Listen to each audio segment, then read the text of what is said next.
before. What a calming influence he must be in the dressing room, in how he sets the team up, what he wants from his players. They're in a good place, and the atmosphere here, wow. I mean, I do love this ground, I have to say. It's got a real historical feel to it, a real traditional English football club, and it's just a brilliant atmosphere. The noise coming out of it is superb. Yeah, now that the public address system has been switched off, the noise, the natural noise, is just coming out of all sides of the stadium. Aston Villa then, Unai Emery making 5 changes from the weekend, 3 changes from the first leg. So Villa with Martinez back in goal, Cash, Konza, Mings and Maatsen are the back 4, so changes in the full-back positions. Camara, Tielemans and McGinn, then Rodgers, Rashford and Watkins. There's the whistle, off we go. Aston Villa against Club Brugge, the second leg of this round of 16 tie in the UEFA Champions League. This, as we know now, for a tie against Paris Saint-Germain in the quarter-finals next month. We'll also keep you right across developments at Arsenal, where it is rather more straightforward, of course. Arsenal with, if we talk about Villa having 1 foot in the quarter-finals, then Arsenal have got 1 foot, 4.5 toes in the quarter-finals. But we'll keep you across Atletico Madrid against Real Madrid as well. Only 3 places still to be absolutely confirmed, because Borussia Dortmund are through, and it is Bruges who are in possession. They've been keeping the ball. Onyedika, who I saw score at Manchester City, the Nigerian international, when Bruges went 1-0 up on the final night of the league phase.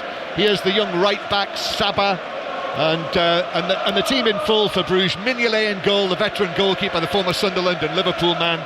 Then the back 4 is Saba, Ordonez, Mekala and De Kuyper. In midfield, Onyedika, Yashari and Van Aken, Talbi and Solis in the wide positions, and Jutla up front, who is bang in form.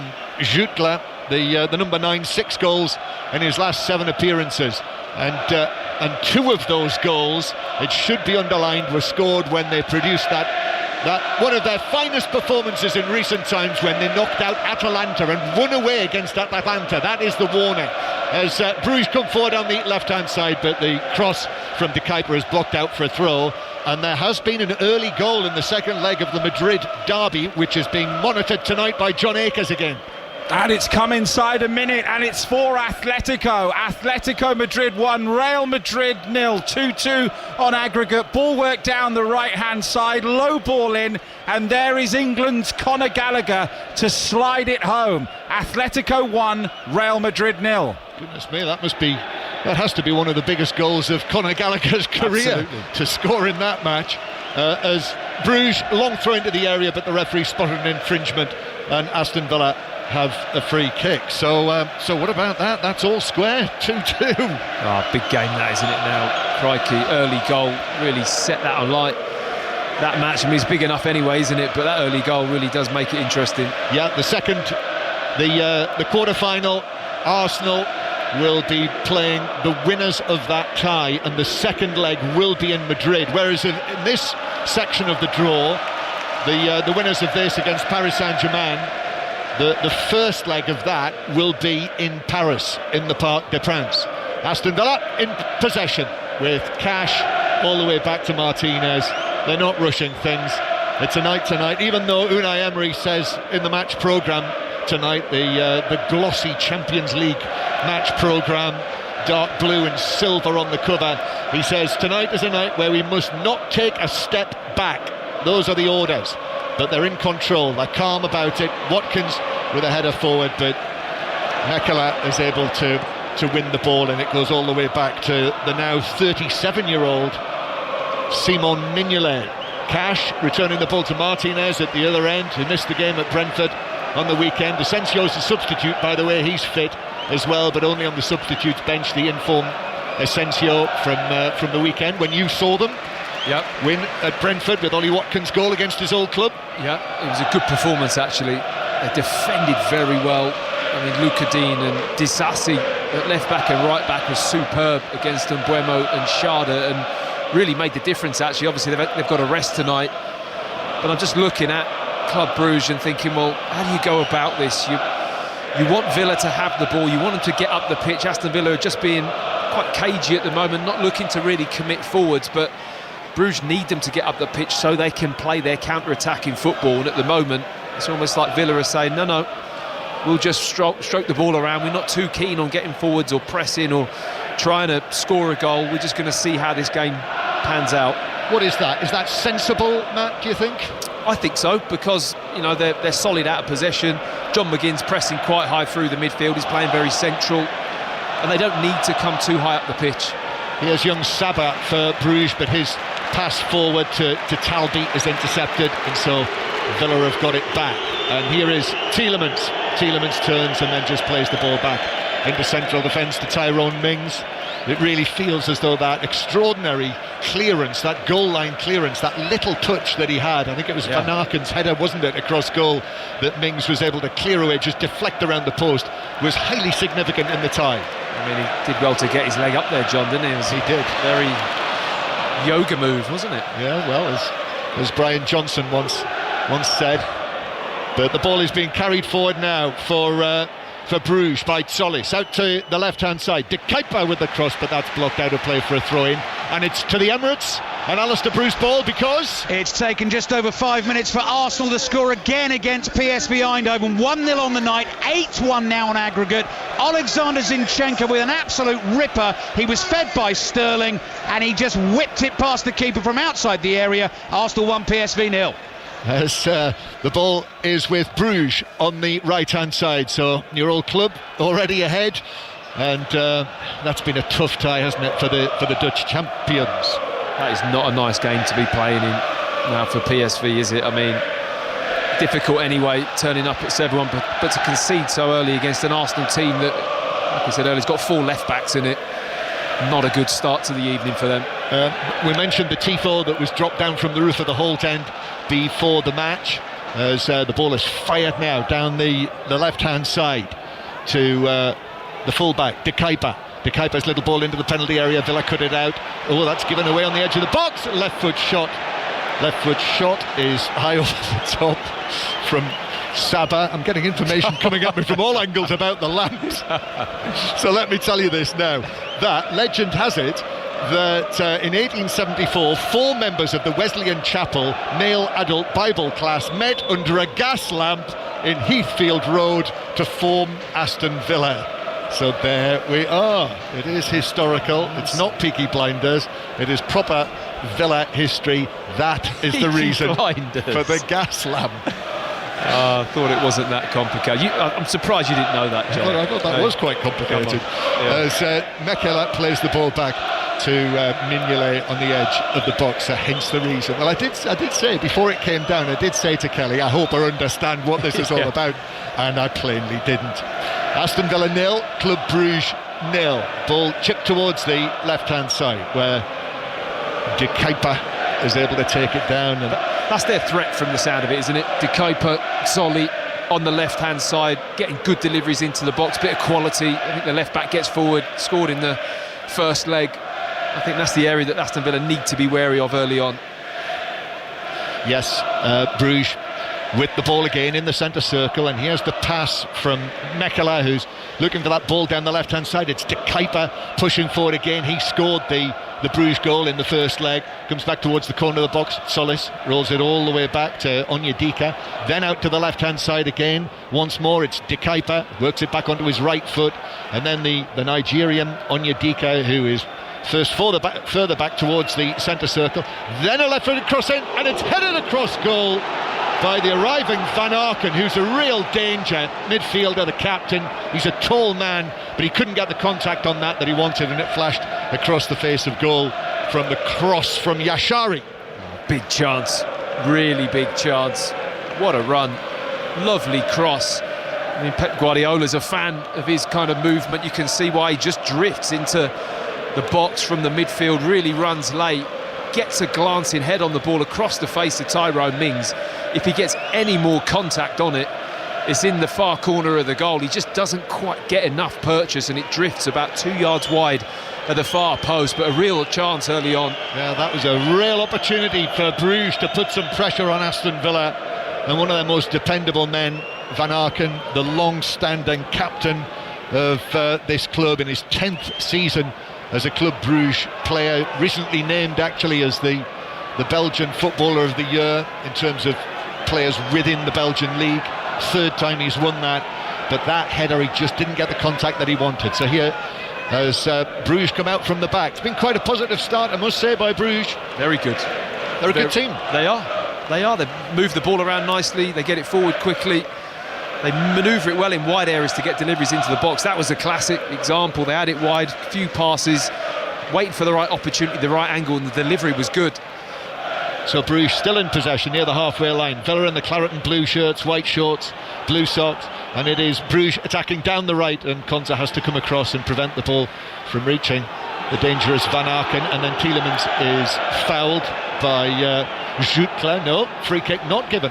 Back with Van Aken again, who just runs the ball from right to left, and then he uses Solis in a more central position, looking for De Kuyper down the left-hand side. Comes back to the Greek international. Solis, who's approaching the penalty area. Little ball into the box. Onyedika on his right foot, goes for goal, but it's blocked inside the penalty area. Bounces down and away from the box, where it's cleared.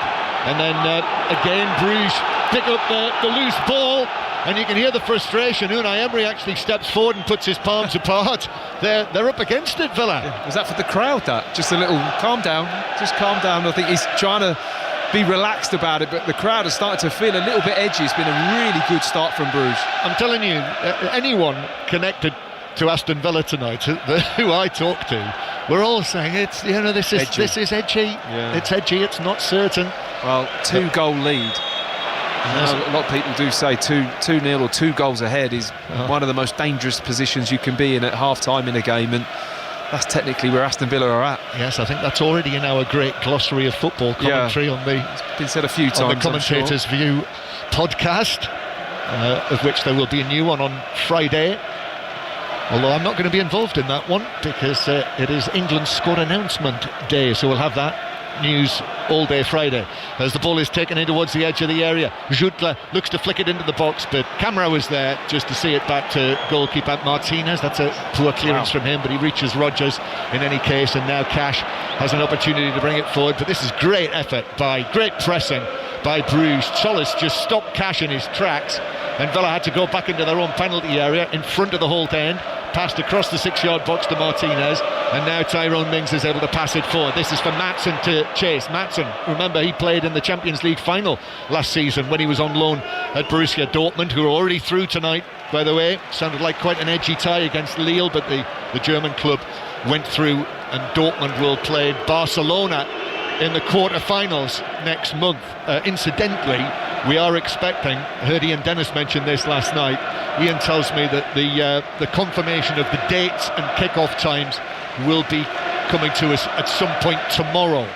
Konza playing the ball to Cash, and Villa finally have possession again in their own half, and they've managed to see out an awkward period. Well, when a team turns up, and if they have got the mentality, Bruges, that the league is more important, and this is almost like, okay, we're going to play like we don't care, we're just going to give it our all and see what happens. That can be a dangerous animal and a dangerous opponent, and they've started in that fashion. They've started freely, they're moving the ball, the movement off the ball, which is the key, is very good and bright. As Villa win the ball back, and the ball is played into the penalty area, and the attempt from Rashford to get there. He took a couple of touches, but that just made it run through to Mignolet, who was quickly out and able to gather on the ground. Just a little bit loose from Bruges with the ball, give it away. Good pressure from Aston Villa. Rashford's in, can't quite get the space. He tries to go down the line onto his left foot, but just overruns the ball into the goalkeeper, who came out sharply actually. As well as the matches in the Champions League this evening, 5 matches underway in the Championship, 5 more matches, these midweek games, and Watford have just taken the lead against Swansea. So Watford 1, Swansea 0 as Bruges attack. Moussa Sissoko with that goal for Watford. Cross from the right-hand side from Saba. That's headed away, bounces out. Maatsen can't get there, and it's behind. And it's a first corner of the match, and it's gone to the visitors from across the North Sea. And this is in front of the Holt end. And there is certainly a noise of anguish coming out of the Holt end, where hundreds, thousands of supporters there standing in the lower section, all with their new scarves draped around their necks, are watching a little anxiously down. Just Mignolet catches my eye as he's come up into the centre circle. And he ran all the way up to speak to one of the players. I think it was the centre-back Ordóñez that he spoke to. Corner for Brugge, doesn't beat the man at the first post. Matson heads it up, Martinez then comes across and in amongst a crowd of players stretches up his arms and catches the ball and calms the nerves. That's top goalkeeping, isn't it? I mean, he's just waded through a crowd of players, bashed them out of the way and said, this is mine. Exactly what you want from your goalkeeper when the ball's just spun up in the air. It was dropping into the box awkwardly. Deals with it brilliantly, Martinez. So Watford leading by 1-0 against Swansea, as we heard from Julia Bold at Elland Road. Leeds are winning 1-0, an early own goal from Millwall, so Leeds can go back to the top of the table tonight, and it is a Champions League final score night tonight as well. Champions League final score in operation. That's where you can listen to the 5 Live commentary alongside the final score graphics and the video printer as well, and you will find it if you press the red button, or if you go to the BBC iPlayer or the BBC Sport app and click on Champions League final score. Aston Villa 0, Club Brugge 0. Champions League match of the day on tonight as well, the full highlights programme, and all of the highlights from all of the midweek matches on the iPlayer after 10 o'clock, as has been the case all season in the Champions League. As I'm hearing news of another goal at Elland Road with you, Julia Bold. Yes, it is now Leeds 2, Millwall 0. Joel Piroux this time, and Leeds have been really getting into it as well. It's Leeds 2, Millwall 0. Oh, Rashford to the edge of the area. I think he was dragged back by Saba.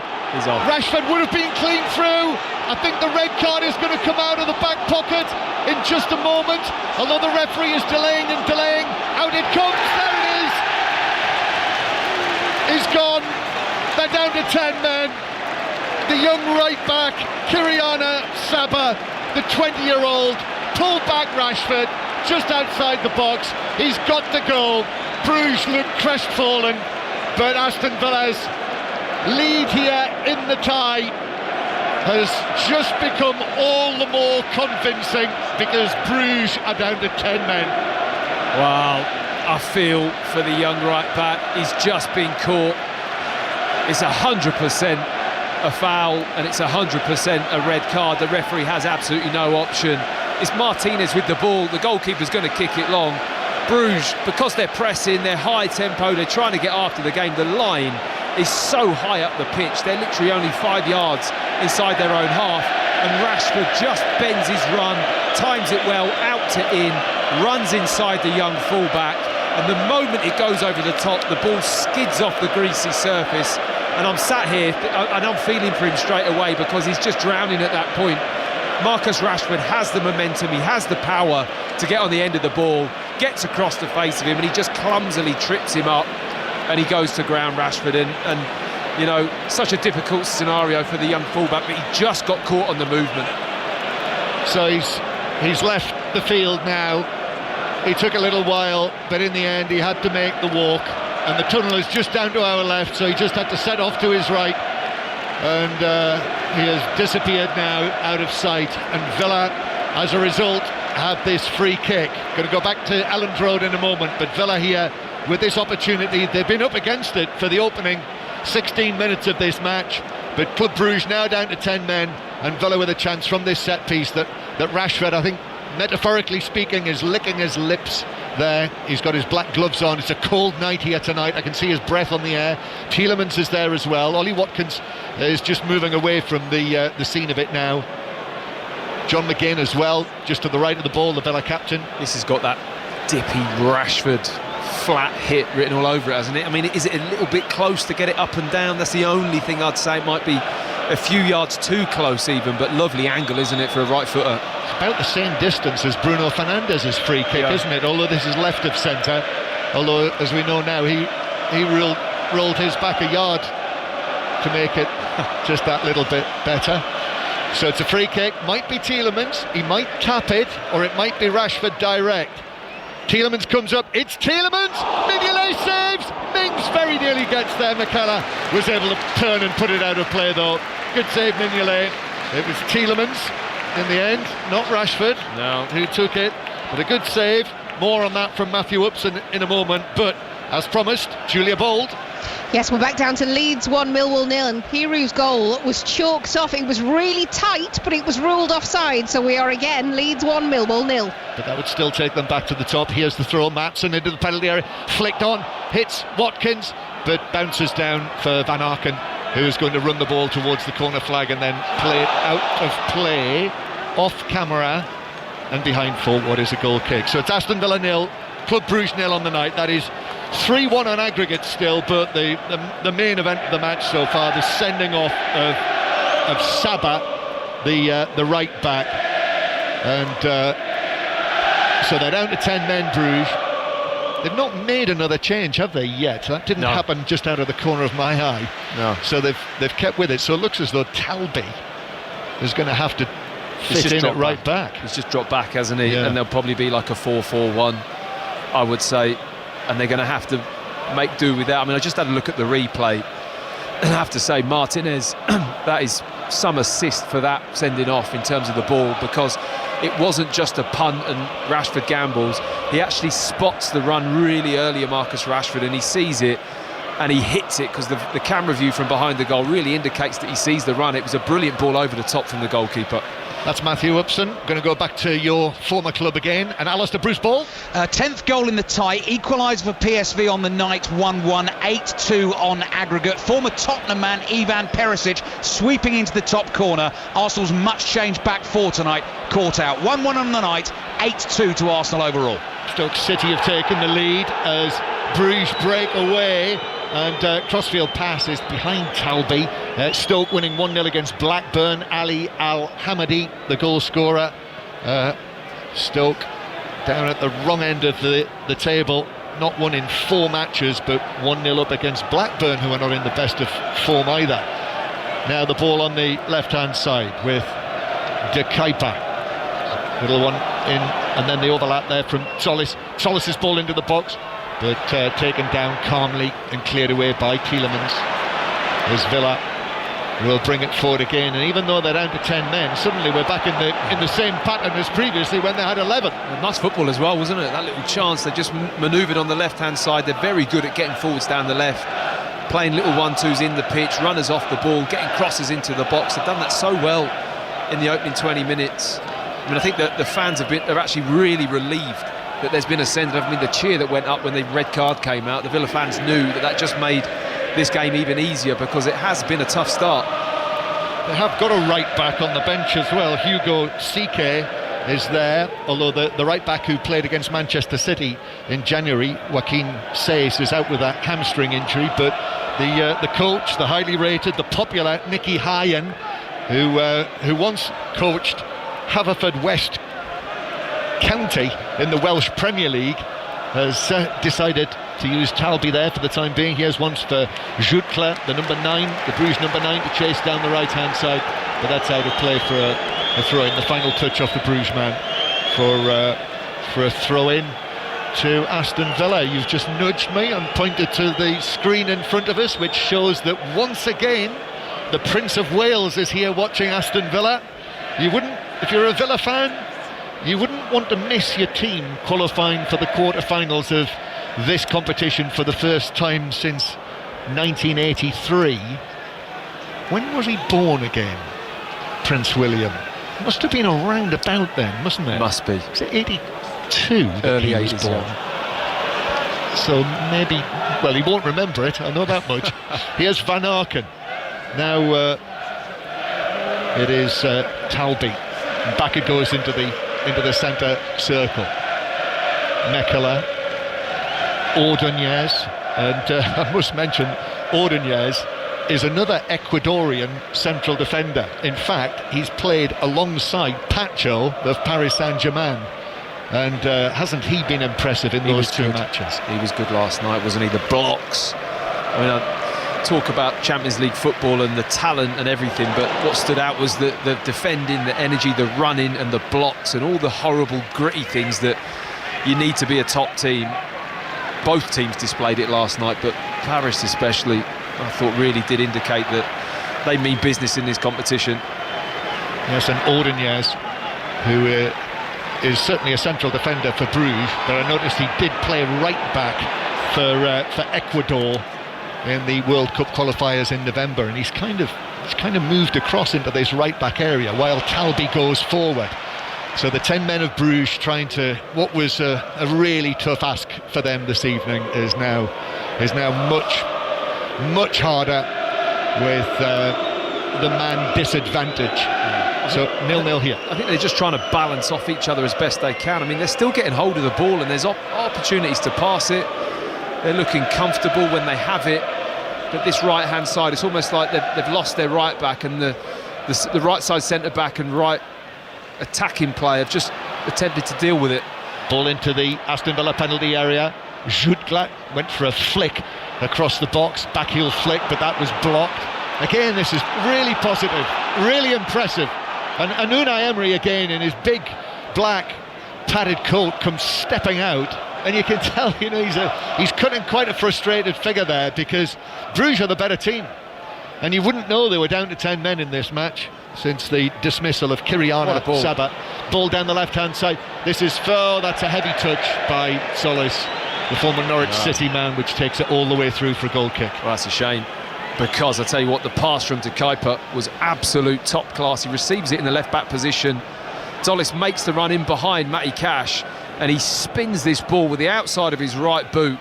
Perfect weight and curve in between the centre-back and the right-back, right into the path of Solis, and he has a really heavy touch that runs it out of play, but fantastic piece of skill. He's been brilliant, the young left-back. He is a good player. Yeah. He is 24 years old. They say that Milan and Arsenal are two of the clubs that are circling. Yeah. He's a Belgian international.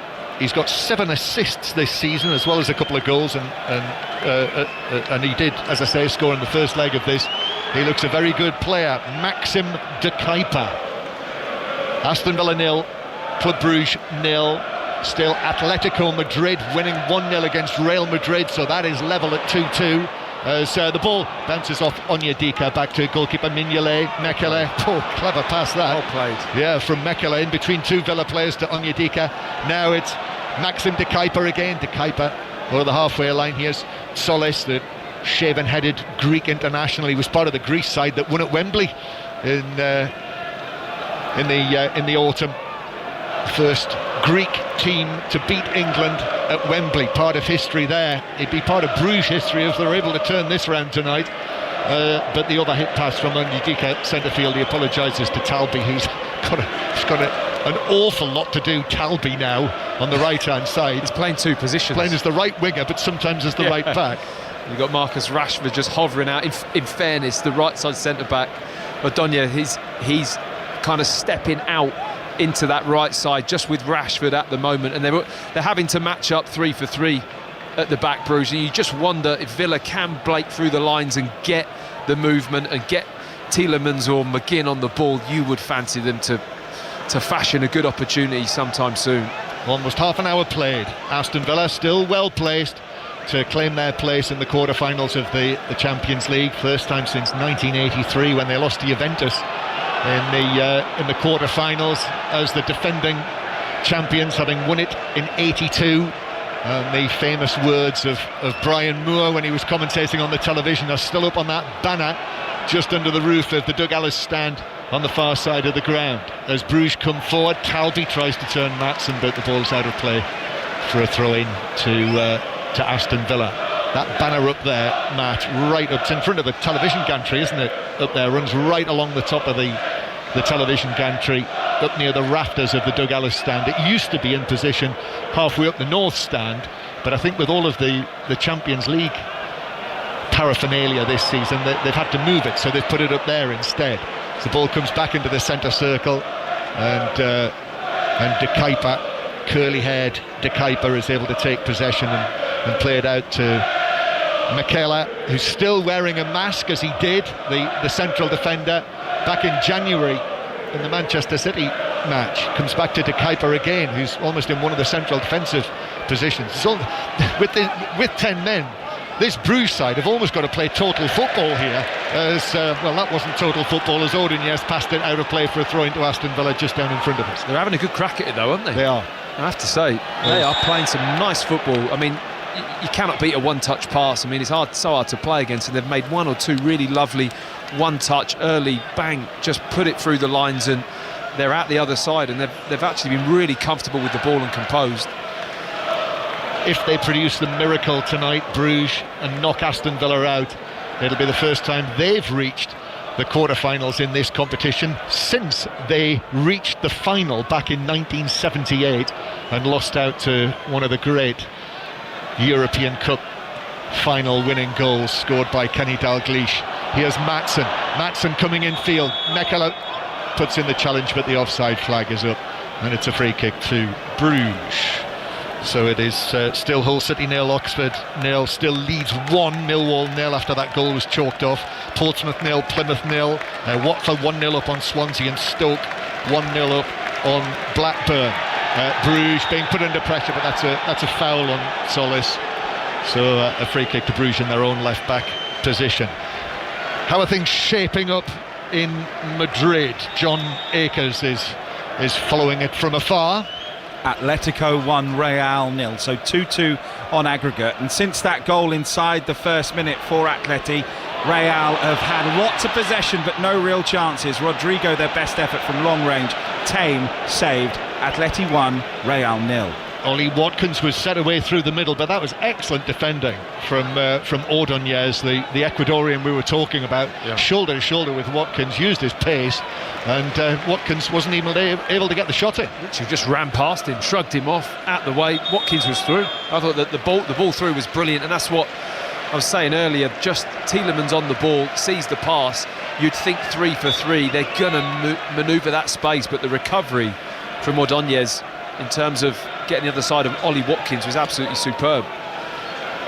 Still Arsenal 1, PSV 1, so that is 8-2 on aggregate at the Emirates. 0-0 on the night. So Aston Villa still with the comfortable lead, but Bruges have caused problems and have continued to cause problems even despite the red card. And their supporters, the supporters of Club Bruges, the Blau-Zwart, as they call them, the black and blue, are being cheered on by their fans, who have got about a quarter of the Doug Ellis stand on the far side of the ground. What they called again? The Blau-Zwart. As Ordóñez plays the ball back to Mekele, who will play it all the way back to goalkeeper Mignolet, who's all in pink tonight, just turned 37, part of Liverpool Champions League final squad, that extraordinary final in Kiev when Loris Karius started. Mignolet was on the bench. There's Mings to Tielemans now, goes for a long pass out towards the right hand side. Morgan Rogers has barely been involved in the match as he takes the ball around the outside of the defender de Kuyper, but runs it out of play, and it's a throw in to Bruges. It's almost like Villa are kind of struggling to get to grips with the positions of the Bruges team, and it's got worse since they've gone down to 10 men because they've tweaked it and they're kind of in between everything all the time. So risky for Bruges because they're having to go one for one, man on man or one on one, and recover and win personal duels, but also they're getting a little bit of freedom when they break a line with the pass. If there's a little bit, one or two clever one-touch passes, they're actually through and into a bit of space, and I think Villa are just a little bit standoffish at the moment. They're not really asserting their authority at home on this game. Well, that's backed up by the possession figures, which just flashed up on the big screen in the corner.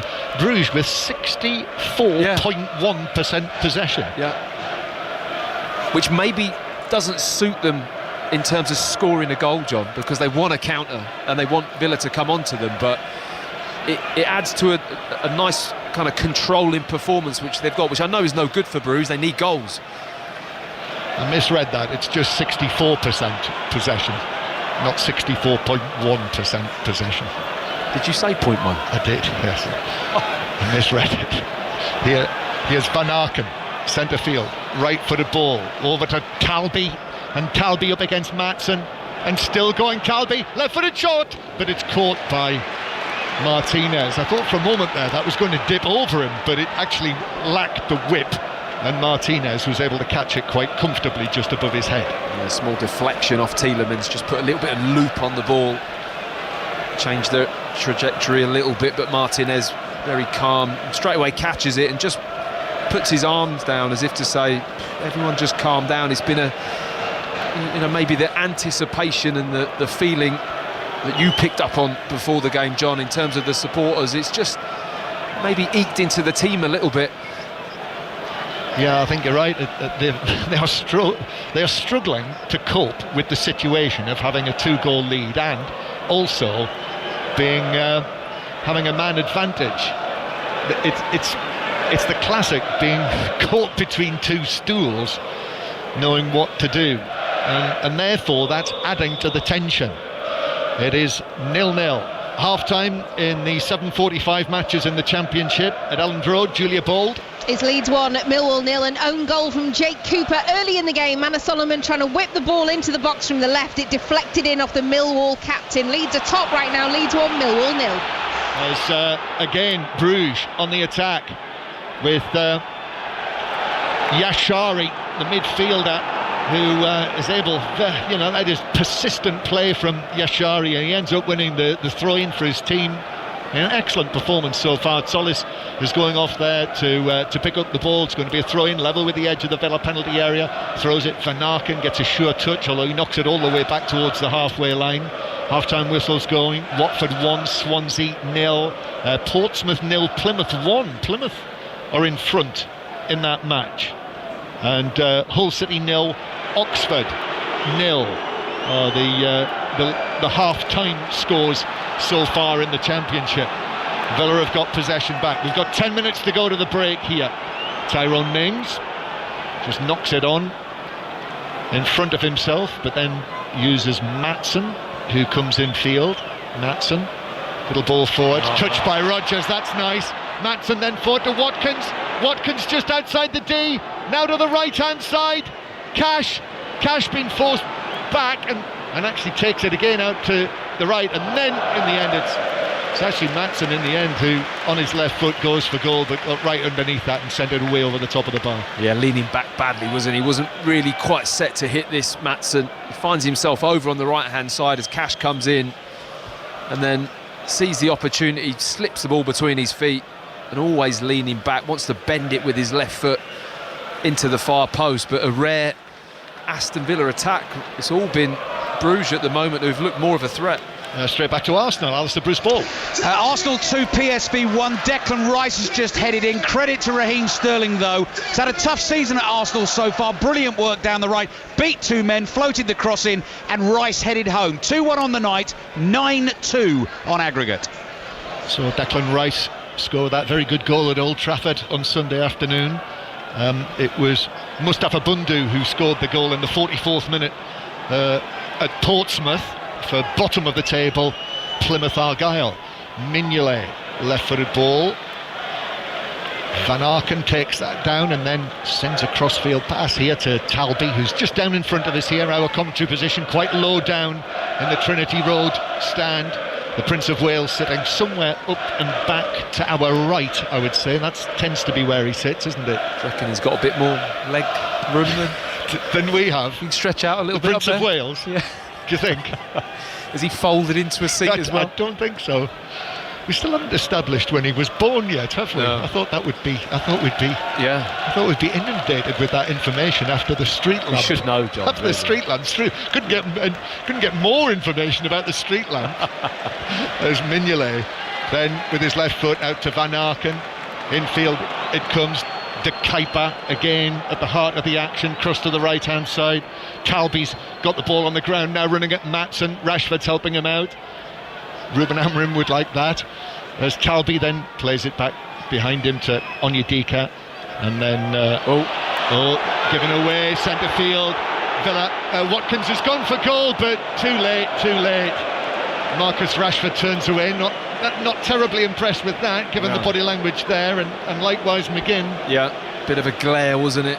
I mean, Mignolet all in kind of, what is that pink? It's like a baby pink, isn't it, that he's wearing, that goalkeeping outfit, socks, shorts, shirt. I mean, he's playing like a sweeper. He's up the pitch. Even now, he's stepping in almost as a centre-back to have the ball very high, and I think Watkins has just had half an eye on that in this game, thinking he's pushing it a little bit. He's taking a risk all the time. if we turn it over quick, I might just try one, but he didn't get the connection, and it wasn't really on. Mignolet wasn't far enough out to lob him at that point. Yeah, Villa have created next to nothing. 0-0, and you can hear the frustration. Here's Rashford on the halfway line. Rashford, who was fouled when he might well have been clean through. There's a pass from McGinn now along the ground. Madsen's ball into the penalty area, but Mekele was able to control it, and then it's stabbed out of play by Ordonez for a throw into Villa down the left-hand side. Mignolet, you're right, baby pink, perhaps even Barbie pink, you could call it. It's a little bit more kind of powder pink than Barbie pink's a bit brighter, no? Is it? You might be right. Okay. I should know, to be fair. Should you? Ollie Watkins has ended up on the ground, and it looks as though he's going to need some treatment here. Now, what's he done there? Did he fall awkwardly, I thought? I saw him fall as he burst into the penalty area, and what is the issue? He's got a bit of a look on his face, as if to say, not too sure himself. I think he felt something. It didn't appear to be contact. I mean, it was cleared by Mekele, whether or not he just followed through or whether or not he just jolted his knee, but it's his left knee that's being assessed by the physio. He has pointed, Ollie Watkins has pointed as the physios arrived on the scene. He pointed to the sort of lower kneecap. Yeah. Sort of under the kneecap. So he's receiving some treatment. Aston Villa 0, Club Brugge 0. Still Arsenal leading PSV by 2-1, so that is 9-2 on aggregate. Borussia Dortmund already through. Still Atletico Madrid 1, Real Madrid 0. So that tie is all square at 2-2. And of course, Arsenal will be playing one of those two in the quarter-finals. And Stoke Blackburn, not quite half-time yet. Last we heard, Stoke leading Blackburn by 1-0. And Prince William was born in 1982, and he shares his birthday with Michel Platini and Lana Del Rey. Who would have thought Lana Del Rey and Michel Platini had the same birthday, but not on the same day, not in the same year, if you get my drift? Just to clarify. Okay. Watkins is standing up. He's actually stepped off the pitch, so the Bruges supporters on the far side are saying, come on, why can't we get on with the game? And eventually Daniel Siebert, the referee, runs across and says to Watkins, just step off the pitch and let's get on with it. Absolutely. He's on the line, so step off and see. I mean, he's walking around the side here. Asensio is warming up rather rigorously, and you'd think that would be the most likely switch if he was to come off, but yeah, he didn't seem happy with something. He had that kind of puzzled look on his face, Ollie Watkins. Yeah, just keeping an eye on him. Villa's top scorer this season with the 14 goals in all competitions. Throw in, they'll need him if they progress through this, as they are doing. Champions League tie against PSG, still going in the FA Cup. That's one of our FA Cup commentaries, by the way, the away match against Preston, as Villa take the throw back into the penalty area. Still going in the box with Rodgers, comes out to the edge of the box. Camara is there, square from Madsen. Rashford on his right foot stabs it back behind Tielemans. Tielemans did well, actually, put in the challenge with Jutla to keep possession for Aston Villa. But a promising situation. This is the reaction. Promising situation for Villa has ended up with them going back into their own half, and the home fans aren't impressed. They're making some noise when things aren't going quite well, which would indicate that they're not too happy, to be honest. Just mainly, I think, with the mentality of how they've played in this first half. I mean, I think you have to have a slightly different viewpoint, in the sense that it's unusual. It's a second leg. You're already up in the tie. But I think they were expecting a little bit more positivity from Aston Villa. Konsa carries the ball forward, and he's been shoved over by Jutla, who was chasing him. The centre forward just shoved him over 10 yards inside the Bruges half, and it's a free kick. We've got less than 90 seconds of the first half to go. It's still fine for Villa.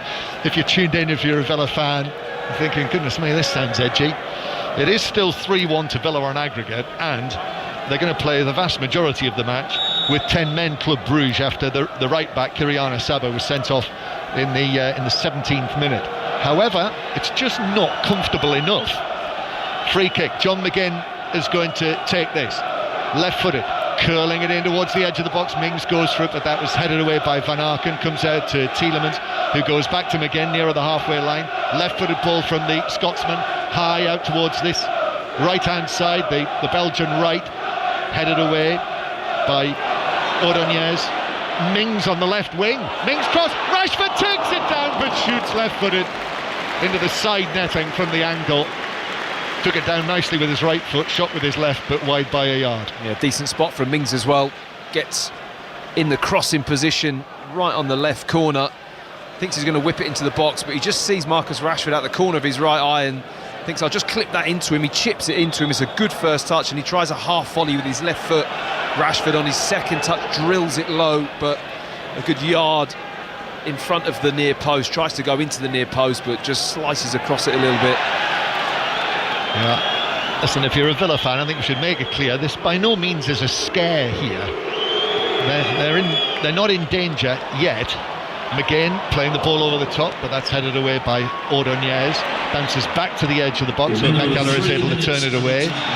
3 minutes of added time as Yashari is upended, and that's a free kick to Bruges in front of their penalty area, and the visiting fans are baying for a yellow card for that, which is not going to come, I don't think. No, they've got half a point.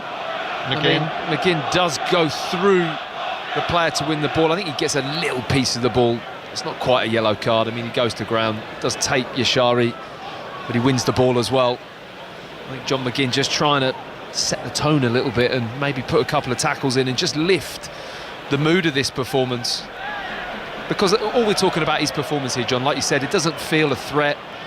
Bruges haven't looked likely to score bar the one chance with the header early on from Van Aken. But it's just more about the manner of the performance that I think they would probably want a little bit more. They're still well in control of this tie. Villa win a free kick on the halfway line. Morgan Rogers is just upended. That's Matthew Upson with us here, Champions League player with Arsenal, Premier League winner with Arsenal, England defender, watching just alongside me. Say just alongside me, right alongside me. There's Martinez. There's the ball in front of his penalty area with about 90 seconds of the first half to play. Arsenal winning again tonight. Here's Tielemans rolling it forward towards Watkins. Seems okay as the challenge, double challenge comes in on him. Van Aken and Makela. He goes to ground but straight back up onto his feet. Now Yashari. Goal before half-time for Bruges would be interesting, wouldn't it? As they attack down the left-hand side. In comes the cross from De Kuyper, but that's headed away by Matson at the back post, then headed further away by Rashford. Comes out, though, to Ordonez. He's actually forced to go all the way back towards the halfway line, and Makela will just see it back to Mignolet. He finds De Kuyper, who's appeared at right back down in front of us. Bounces out to Solis on the left. Now Onyedika just looks up, gives the ball to Yashari, who passes it back to him. Half-time whistle just seconds away. Van Aken through the middle, but it bounces away, breaks down for Bruges, and Villa have got it back with Martinez. That body language there from Martinez looked as though he was frustrated as well, as the Bruges supporters strike up another one of their songs over there. And there is the half-time whistle. Goalless first half, rather frustrating for the home supporters for the most part. Unai Emery walks away with his head down. That's not the body language of a satisfied man, I would say, as he takes little steps, and he looks as though it wouldn't surprise me when the players arrive in the dressing room if there's a little bit of a volley from Unai Emery after that. Matt Upson? I completely agree. Looking at that kind of, well, it was a march. That was down the touchline. That was a just wait till I get you home. It was a stomp down the side of the pitch into the tunnel, looking at the floor, no eye contact with anyone. And I agree, I don't think he's going to be too happy with a few things with that Villa performance. Yeah, Yashari is talking to the referee, but You know, he had no option, didn't he, other than to send the young right back off when Rashford broke through. No option whatsoever. It was clear cut.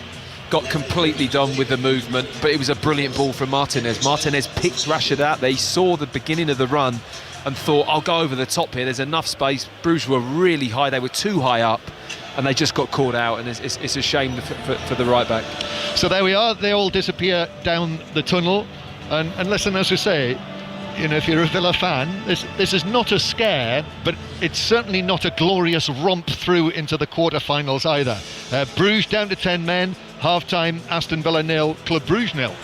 And remember, Aston Villa do, as John was saying, have that 3-1 advantage from the first leg. We'll be back with John and with Matt for the second half of that game. Meanwhile, Arsenal progressing, and theirs was a romp in the first half, but it's a little more sedate this time around at the Emirates. Alistair Bruce-Ball. Yes, they're still in front at half-time, though, on the night. Arsenal 2, PSV 1. We didn't really expect any scares for Arsenal. They've not seen them either. Took an early lead. Alexander Zinchenko with a fizzing shot from just outside the box.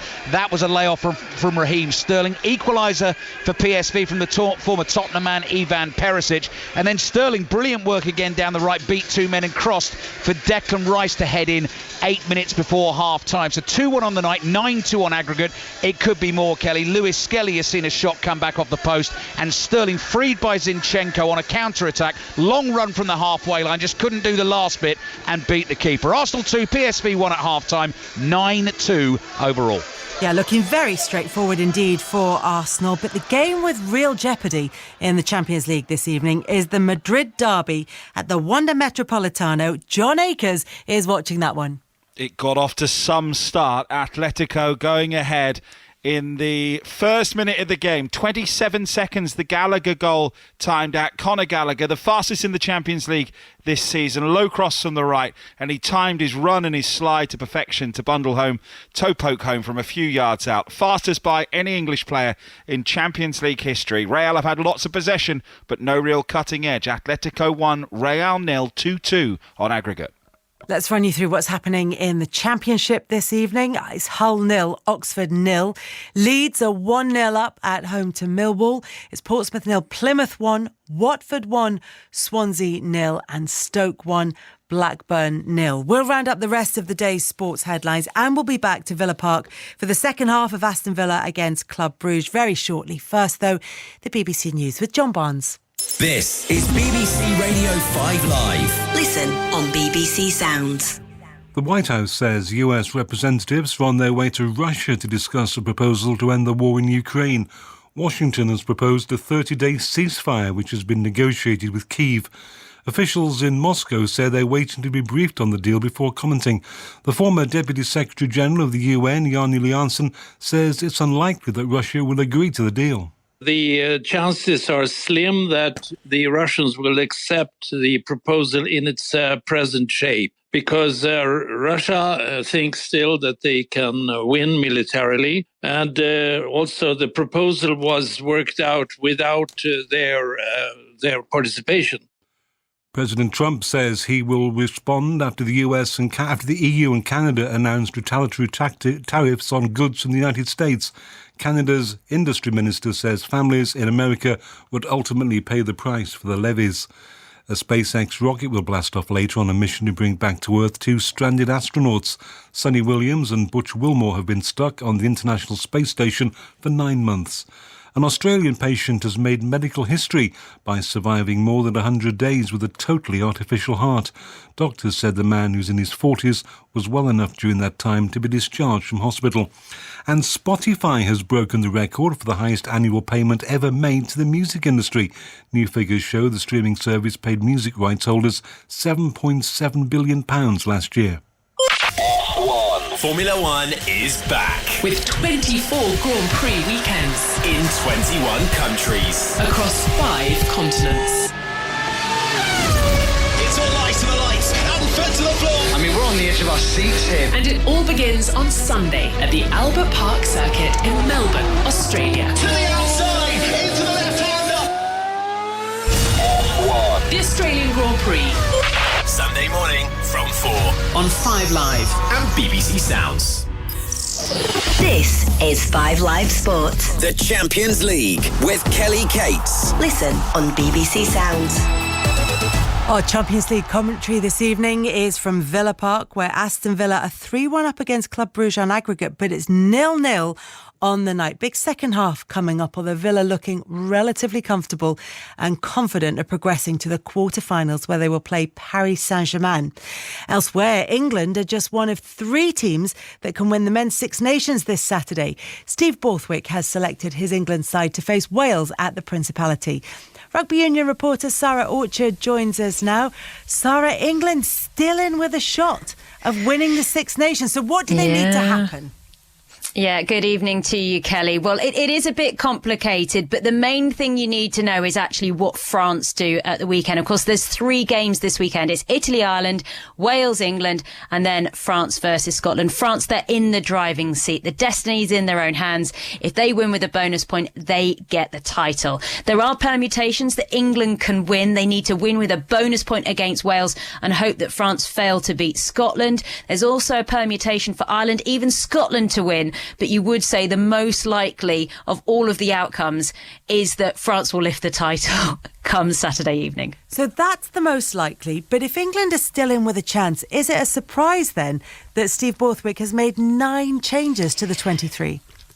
Yeah, it's really interesting, Kelly, because 9 changes does sound like a lot, but I've been talking about it today on the Rugby Union Weekly podcast, and when you break it down, a lot of the changes do seem logical, but there are arguably a few elements to it that are throwing England fans, and we've actually been reading a lot of the comments on the BBC Sport website with some fans saying it's too much and some of them don't make sense. So you've got Marcus Smith coming back, he's going to be playing 15. You've got Tommy Freeman, who's been playing wing throughout this whole Six Nations. He does slip in at outside centre. He is going to be wearing 13 for that match and being alongside his club mate Fraser Dingwall in that centre partnership. Perhaps the things that have confused people more than any of the changes is when you see George Ford on the bench. They've gone for a 6-2 split, so only 2 backs on the bench. Now, George Ford is a fly half. It's his first appearance of the Championship. He's going to win his 99th cap. Now, George Ford is a bit of a fan's favourite. Everyone likes him. But when you've already got 2 fly halves who are on the pitch, you can interchange if required, particularly Marcus Smith, he can go to 10. It just seems an interesting selection from Steve Borthwick. So I did speak to him a little bit earlier today, and I did ask him what his approach was going to be going into that game at the Principality. The approach is one that is, if we go back to when we were chatting at the very start of this tournament, what was England's aspirations at the start of the tournament? To win the tournament. And I was being asked questions by yourself, your colleagues, well, how many wins are acceptable? How many wins do you have? I'm saying, well, why would I put limits on the team? Why would I not go into every game trying to win that game with the team? Every England supporter would expect us to go into every game aiming to win because we want to win the tournament. That's the exciting part of this weekend. Is we nothing's changed. We want to win the tournament. We want to put ourselves in a position to win the tournament. And I'm sure everybody would want us to have that approach. That's what we want. We know exactly what we need to do. We know exactly what the different permutations are. But what we need to do here is go out and play the way we want to play. And I promise every England supporter, we will be doing everything within our power to put ourselves in a position to have a chance of winning the tournament. The thing is, though, Sarah, as you outlined right at the beginning, not everything is within England's power. So you're going to be in France for their match against Scotland. Yeah. There's commentary from 8 on 5 Live. At that point, England could be top. So is there any world in which Scotland can do it against France, who are without Dupont? Yeah, look, Dupont is a bit of a sideshow in all of this because as much as he is amazing, Luku is also an incredible scrum half. But I have to say, for Scotland to do it, they need a Finn Russell masterclass, Kelly. They also need their forwards to have their finest ever hour. And you have to say, France at home, you'd back them every time, Kelly. Sarah, thank you so much for joining us. Enjoy this weekend. The latest Rugby Union Weekly podcast will be available tomorrow morning, featuring an interview with England flanker Ben Earl. You can listen to all 3 commentaries, as Sarah was telling us, on Saturday. That's across 5 Live and Sports Extra.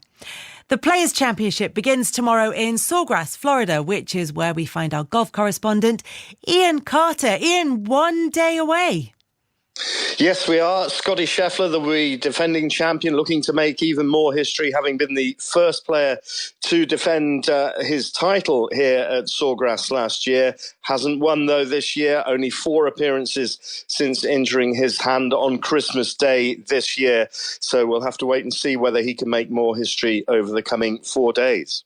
While he's trying to recover still from that hand surgery after the Christmas Day injury, Tiger Woods also injured. What can you tell us about the latest on him? Well, he said he was ramping up his preparations to come back and potentially play at the Masters, and he ruptured his Achilles. He's already had surgery on that. It looks very much as though he is going to be out for the season. That was certainly the view of Rory McIlroy today. I talked to McIlroy about Woods' injury, but also about the Players' Championship being the first big date of the year.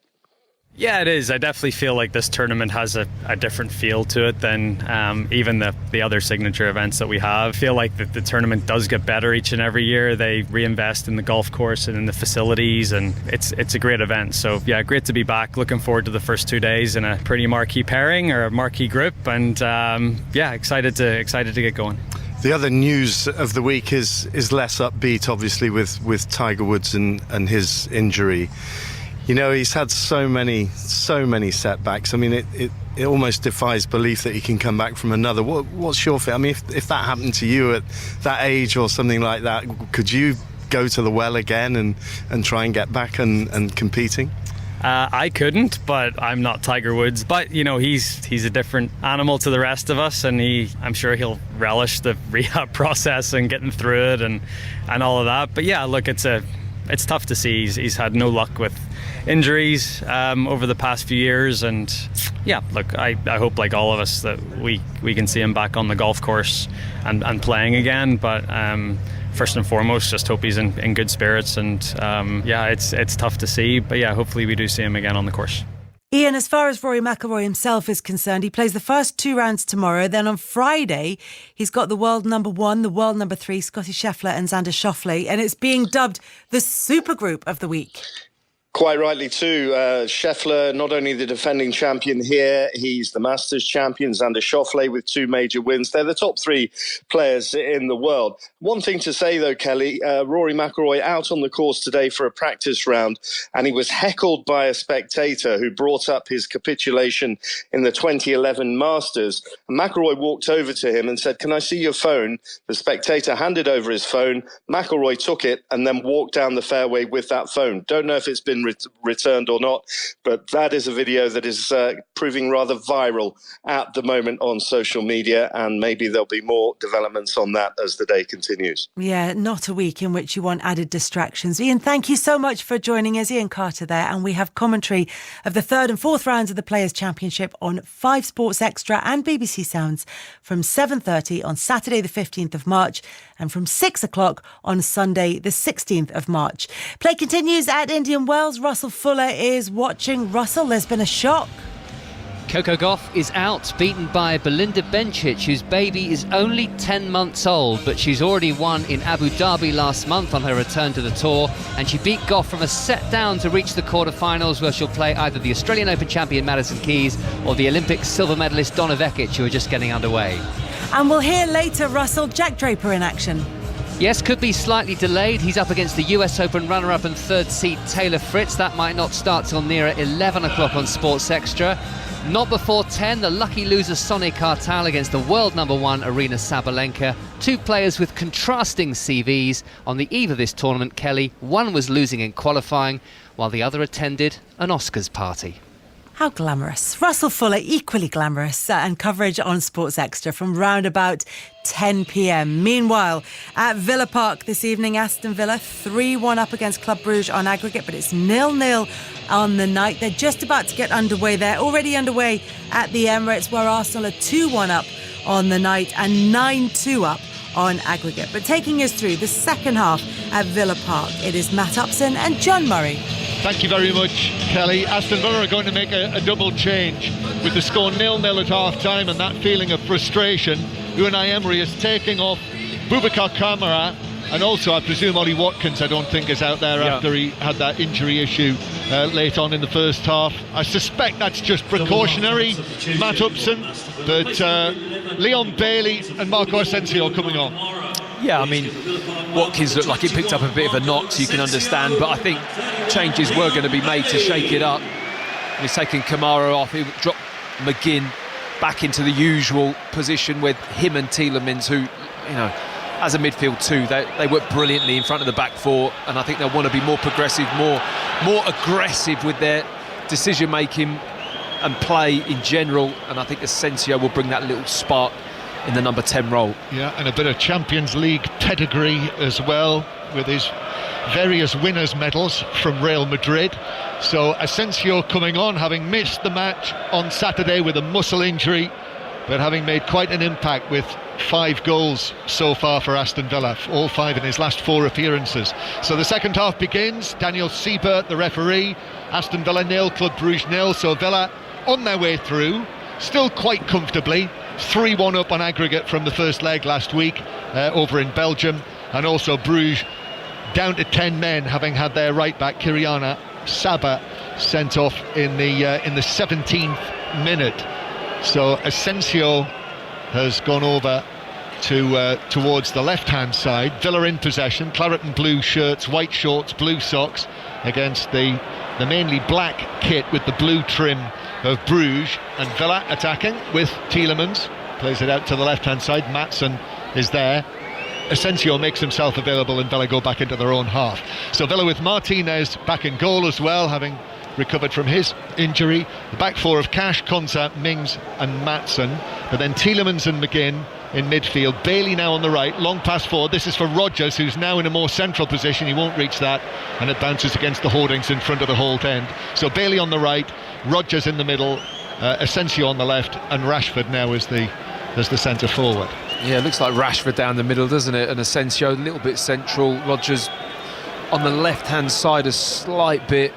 Bailey on the right. And I think the key is McGinn and Tielemans as a two. You know, they work off each other. They know where each other are. In terms of getting attacks kick-started, they just set things off brilliantly with the ball. Yeah, you're right. Rodgers on the left-hand side, Asensio more central. Yeah. And he's almost up there alongside Rashford, isn't he? Yeah. So Bruges, as they ended the first half with Mignolet in goal, his Villa attack on the left-hand side, burst into the area by Rashford, and he wins a corner off Mekela. So Villa with a corner, first corner of the match for Villa, Matt. It says a lot, doesn't it? It says a lot. Not enough attacking action, not enough aggressive runs, balls over the top. They're not really testing Bruges, and I think that would be the biggest complaint that Unai Emery had at half-time, and probably did let them know. So it is a corner for Villa, which is tapped short and then played back towards the corner of the box. Right-footed ball swung in by Rashford, but that was headed away on the edge of the 6-yard box. The Bruges side, Talbi sometimes standing in at right back, Ordonez, Mekela and De Kuyper, Onyedika and Yashari with Van Aken. The ball comes into the Villa area, shot on the turn from Mings, good save Mignolet. He was still up there after the set piece, and the big central defender turned and hit that very well on his left foot, but Mignolet was able to parry it away. Received the ball with his back to play, big swivel onto the left foot, lovely clean hit, very much a centre forward kind of move from Tyrone Mings there. Caught Michaeli with his follow through on his left foot a little bit. Villa look as though they've got more business about them at the start of this second half as they attack the Holt end, but this breaks down on the edge of the area, and Bruges play it downfield for the run of Jutla, but Martinez just waits until the last possible moment with Jutla, the number 9, herring around, and then passes it calmly to Cash. And Villa now already looking better in the second half. He's had a bit of a thankless task, hasn't he, Jutla?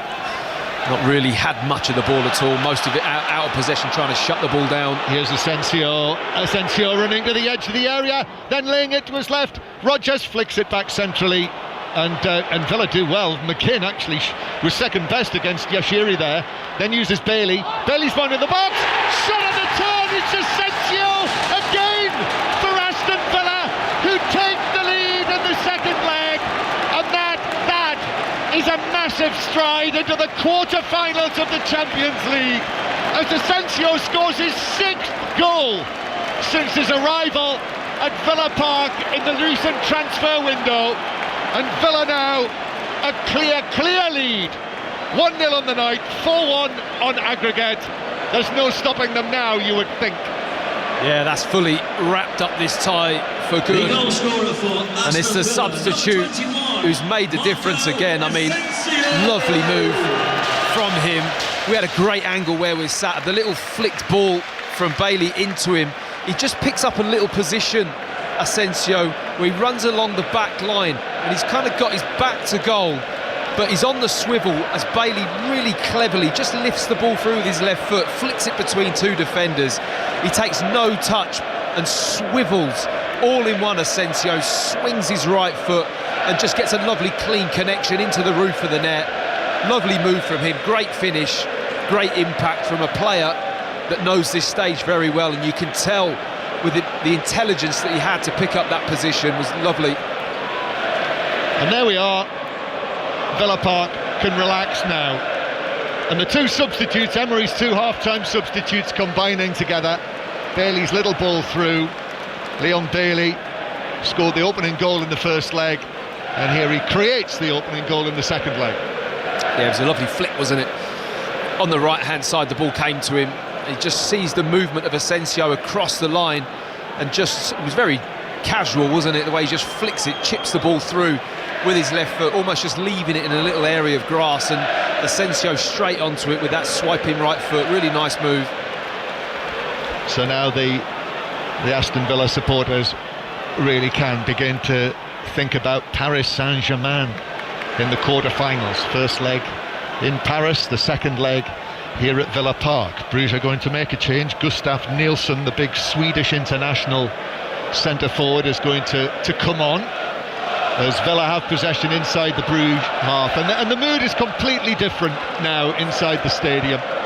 All that anxiety in the first half, the frustration that they couldn't take advantage against the 10 men, and now knocking the ball around, and the happy songs, the happy sound of Villa Park with their tails up, although Van Aken has won possession back for Brugge on the halfway line, but Rodgers forces him back into his own half, and Brugge will go all the way back to goalkeeper Mignolet. Nothing he could do about that finish from Asensio. It was high class, wasn't it? Yeah, quite close range as well. It was clever the way he drifted into that area, because you thought he'd be offside, but he just kept onside and ran along the line almost across the face of the centre-back and hits it one touch. Whenever anyone finishes one touch, it's so tough to defend against.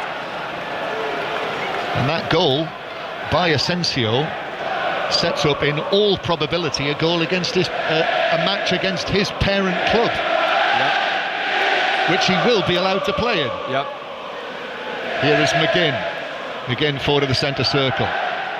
Villa, who, in case you're wondering, Doniel Marlon and Andres Garcia are not in the Champions League squad. Ball over the top, Asensio, another chance, hits the post and bounces back to a very relieved Mignolet. That should have been another one for Asensio and another one for Villa. Yeah, there's gaping holes appearing in the Bruges backline now. They've had a brilliant system in the first half, but since Asensio's come on, he's in that little number 10 pocket and he's just identifying the space every time. Lovely ball into him, he should score. He has his first touch, one-on-one with Mignolet, left foot. He just drags it a little bit too far, pulls it just a tad onto the post, and it bounces back into Mignolet's arms. We've got a stoppage here. One of the Bruges defenders is down, so I think there's going to be a triple change. I see Skoras, the winger, the Polish international, is coming on, and there's a third Bruges player also who is preparing to come on. It's Kasper Nielsen, the young Danish midfielder. So I've got a stoppage while Ordonez receives treatment on the edge of the box. I can tell you Oxford United have just taken the lead against Hull City.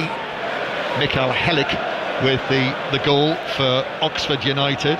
And what's the latest? How are things in the second half in London at the Emirates. Alistair Bruce Ball. Moving along very nicely from the Arsenal point of view, leading 2-1 on the night, 9-2 on aggregate. Mikel Arteta's not made any changes in personnel as yet. David Raya just made a good save from Isaac Babadi. That could have been 2-2 on the night. I think Arsenal fans around me keeping a keen ear out for updates on Atletico against Real Madrid. That is who Arsenal will be facing. One of those two in the quarterfinals. 2-1 on the night here, 9-2 on aggregate to Arsenal. Which, Ali, nicely sets up John Akers with that news. Atletico 1, Real 0. 2-2 on aggregate though. Atletico have had the best of the chances in the game. Alvarez has just forced the third save out of Courtois. Real with most of the possession but struggling to find a way through. Atletico 1, Real 0. Ordonez has received treatment and is being led away around the pitch. They've not made the changes yet, so Bruges currently with 9 men. In the Championship, as I mentioned, Hull City 0, Oxford United 1, Portsmouth 0, Plymouth 2, Watford 1, Swansea 0, Stoke 1, Blackburn 0 are the latest scores. And as for the latest at Elland Road, Julia Bold. It is still Leeds 1, Millwall 0. How Leeds haven't scored more though. The best chance, Manor Solomon running down the left-hand side in this second half. He had a shot from about 8 yards out. It pinged off the crossbar, but it is still Leeds 1, Millwall 0. And here Aston Villa 1, Bruges 0. So 4-1 on aggregate to Unai Emery's side. Unai Emery with all of the various European trophies that he's collected in his career. Europa League winner 4 times as the ball is played over the top for Rashford, who pulls that down nicely. Rodgers left side of the area, defenders in, Rodgers drags it back and then it's turned in centrally.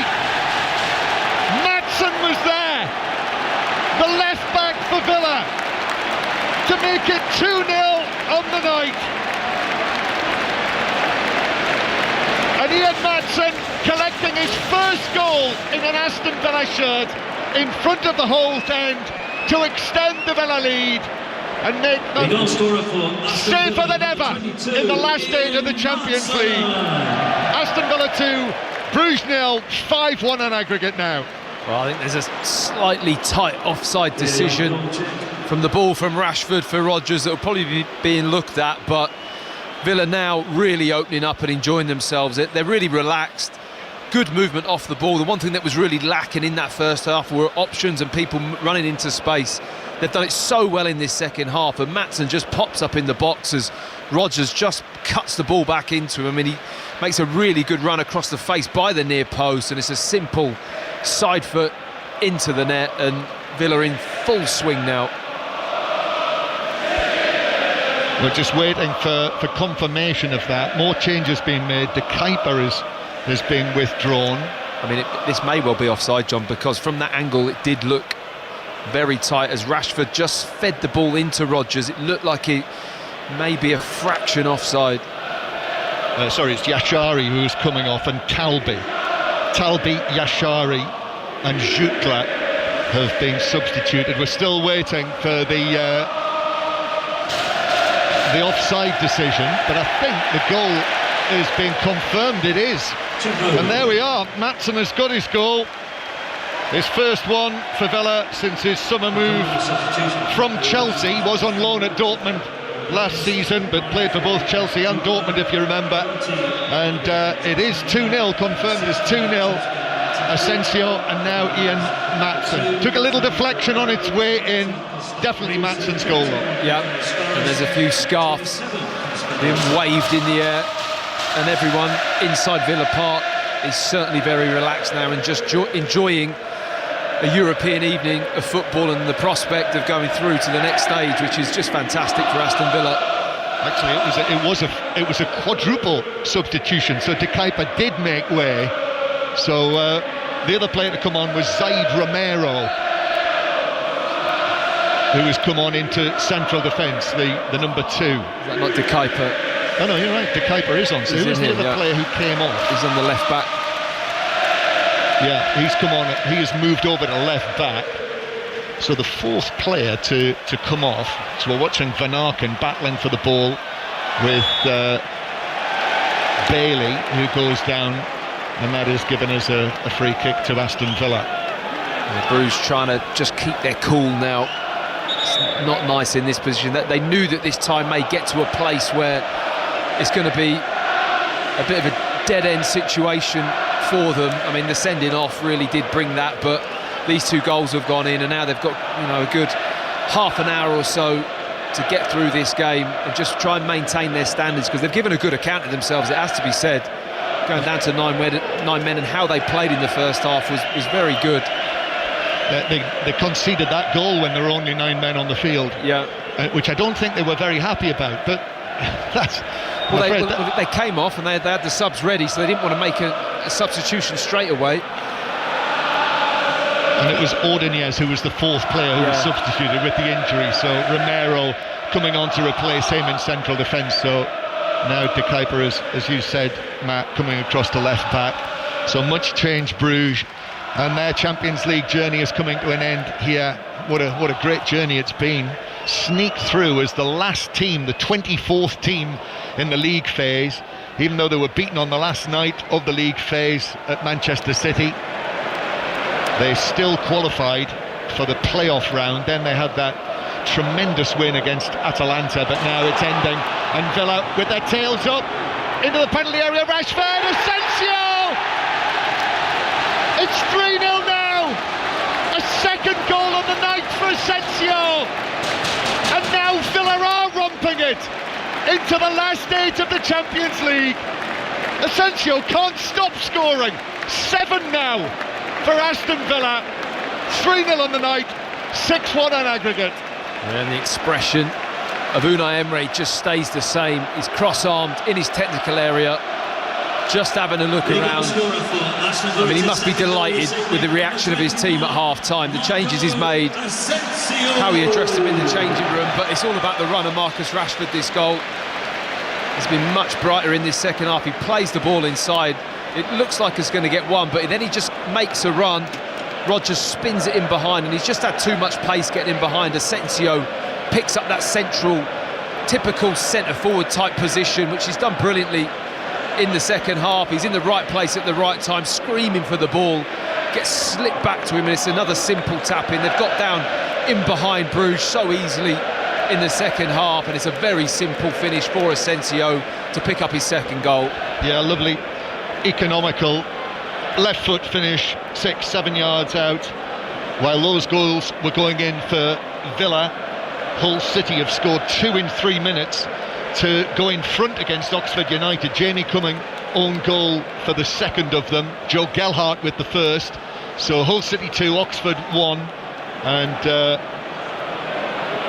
it was Ryan Hardy, by the way, who scored that second goal for Plymouth, which took them 2-0 up against Portsmouth earlier. So Villa now very much in their stride here, and winning very, very comfortably, winning their way through to the quarter-finals of the Champions League. What's the Arsenal aggregate at the moment? 9? Let's find out from Alistair Bruce Ball. Is there competition here? It is still 9-2, it's 2-1 on the night, but what do you do if 4 left-backs won't do? You bring on another one. Calafiori is on. Arsenal now have 5 left-backs on the pitch at the moment. Calafiori joins Kivior, Lewis Skelly, Zinchenko and Kieran Tierney. So John, if your man Maxim De Kuyper wants a game at Arsenal, he's going to struggle to get into this team. Arsenal 2, PSV 1, 9-2 overall. Are you suggesting that Milan might be the better option? Well, there's competition tonight, John. I think what's also worth mentioning is that with Marcus Rashford there setting up that goal for Asensio, and Thomas Tuchel naming his squad on Friday, to what extent is Rashford back in the running? Well, he's been running well in this game, and I think he's probably in the running, I would say, for that squad. I mean, it's difficult. He's had some good appearances for Aston Villa, and he appears to be enjoying his football, which I think that was probably the main purpose of the move, if I'm honest. I mean, that goal there, what I love about that goal is the thought to run off the ball and the energy to get him behind. But when he gets there, John, he could easily go for goal, but he doesn't. He's collective in how he's thinking. He sees Asensio, he realises that he can just draw the defender in a little bit, and if I just pop that ball off, he's got a tap in. And that's the kind of mentality you want in that situation, to be collected, to know someone's in a better position to finish. Could have been greedy, could have been selfish, tried to go himself, and he didn't. And I think he's enjoying himself here, and he just, that freshness of being a bit freer to go and play. He looks in a good place in that sense. He does. As Villa come forward again, Rodgers though pushing over Romero on the edge of the box, and it's a free kick to Brugge on the edge of the box. So Aston Villa leading Brugge by 3-0 on the night, 6-1 on aggregate, and they are coasting through just like Arsenal now. Pau Torres and Jacob Ramsey are the next Villa players who are going to come on, so another double change. Van Aken wins a throw-in for Brugge deep inside his own half. 5 Live Football Daily on BBC Sounds will wrap everything up for you, and you'll be able to download that for free from BBC Sounds in the morning. 5 Live Sport on air tonight until 10:30 before Tony Livesey takes things on, and all of the details of the night's action you'll find on the BBC Sport website. Phil McNulty is here tonight. He'll be writing about this match as Pau Torres comes on for Aston Villa, unused substitute in the last couple of matches. He's had this layoff since December with an ankle injury, so Unai Emery taking the opportunity to reintroduce him to the action, and Morgan Rodgers is also leaving the field with that other change that Villa has made, with Jacob Ramsey coming on to replace him. Morgan Rodgers, I think he's a cert for the England squad after the impact that he made in the autumn. Yeah, for sure. I think he's gone from strength to strength, really. Morgan Rodgers playing at Champions League level and really in his stride in being effective, assists, goals, looking a real threat. We touched on the bench for Villa before this game, and if Unai Emery needed to use it, he knows he's got that sat there, and he's used it well today. Half-time, couple of changes, but since coming on, I mean, you've got the likes of Ramsey coming off the bench, Asensio. I mean, the attacking depth that they have in this team really is superb. So Villa have shrugged off all of that first half frustration with 3 goals in the second half. 2 from Asensio, 1 from Maatsen, and now they're freewheeling now into the last 8 of the Champions League for the first time into the last 8 in this competition since the old days of the European Cup back in 1983. And Brugge have made another change, and Solis, the former Norwich City man, the Greek international, has been replaced by Ugo Sike, the Belgian international. Brugge, ball on the edge of the box. Mekele goes back to Mignolet, who will pass it out to Romero, who turns and is being put under pressure. Villa vibrant. They're a different team in the second half. Whatever Unai Emery said, he made the changes at half-time, bringing Bailey and Asensio on, and my goodness, it's had the desired effect. Yeah, Bailey's been good, hasn't he, since coming on, creative. I think you've got a little bit more out of Rashford in that sense, and Asensio's just found the space centrally and just exploited it every opportunity. Now there is a penalty in the Madrid tie as Cash goes for goal, and Mignolet parries it away, makes the save. John Akers.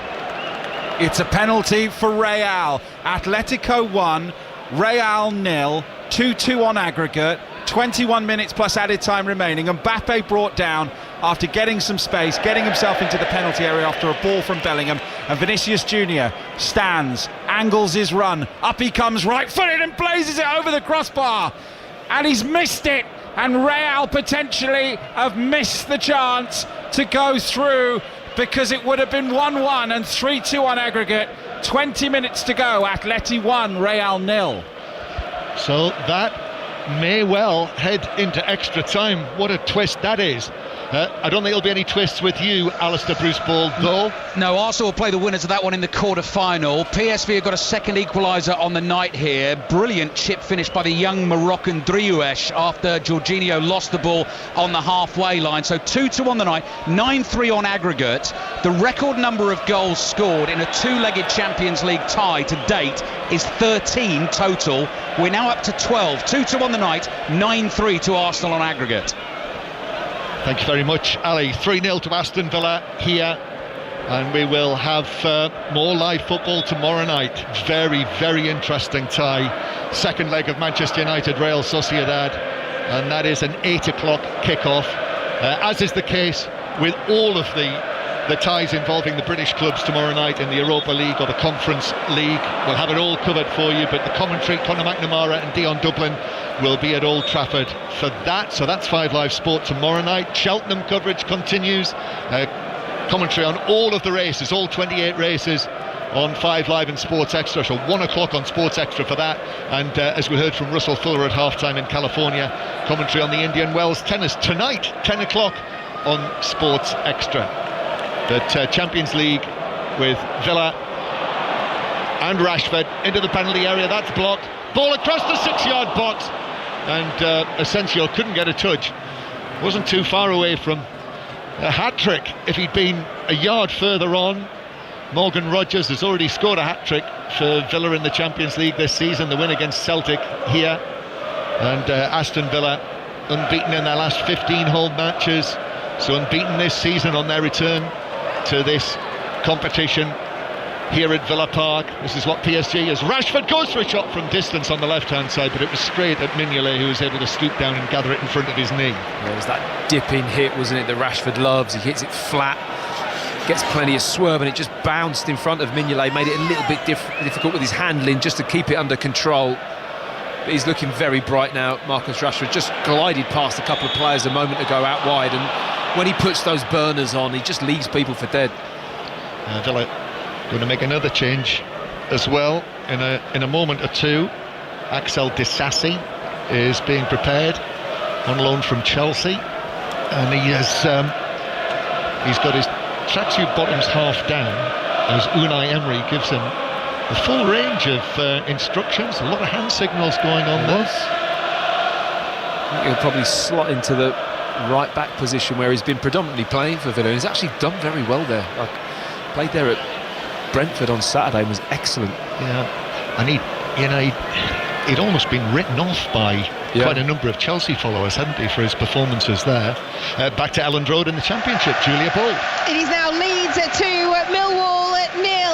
Altanaka with the second goal. It makes sure Leeds will be top tonight. Leeds 2, Millwall 0. Yes, I could hear that before Julia said anything. We heard the sound of Elland Road, which was unmistakable that was a second goal for the team that, as Julia said, will be going back to the top of the Championship table. So yes, Disasi is going to come on very shortly. We're into the last 20 minutes here at a cold Villa Park. As you probably are aware, there's been snow around the country today. They had snow at Cheltenham this morning with Villa in possession. Quite a number of players out there in gloves, not least Rashford, who's been very bright in the second half. Here's Bailey on the right-hand side. He's played his part as well in this tie, not only tonight since coming on as a substitute, and Sike, who is playing at left back, is able to put in the challenge. And we will see this change now, and it's going to be a straight swap with Matty Cash coming off from right back and Axel Disasi coming on to replace him for what is his 6th appearance since arriving from Chelsea. He can't play in the FA Cup. That's Villa's next game, by the way, Matt. They don't play again until the 30th of March. No, it's a long way away, and like you say, away at Preston, isn't it? Yeah. The depth of this squad really has shone through tonight, I will say. I know they've had to plan and prepare, and it's not easy for your first season back in the Champions League, but credit to the club of putting this squad together, and the signings they made at January and what the manager wants and what he sees. He's really got a good layer of depth in most positions, people that can shift across, or Disasi, Cash, Digne, Maatsen. He's got enough centre-backs. Pau Torres now coming in. The squad's looking healthy, and so are Aston Villa. Late goal back for Portsmouth. It is late, but Adil Aushish has scored for Portsmouth, but Plymouth continue to lead by 2-1. So Portsmouth 1, Plymouth 2. We now know Leeds 2-0 up on Millwall. Hull City 2-1 up on Oxford United. And still Stoke 1, Blackburn 0 in the 8 o'clock kick-off, and I think also still Watford 1, Swansea 0 in the other match in the Championship this evening. Lots of live sport as well coming this weekend, not least the Six Nations, all of the matches either on Sports Extra or on 5 Live. Premier League commentary, the 3 o'clock on Saturday afternoon is Ipswich against Nottingham Forest.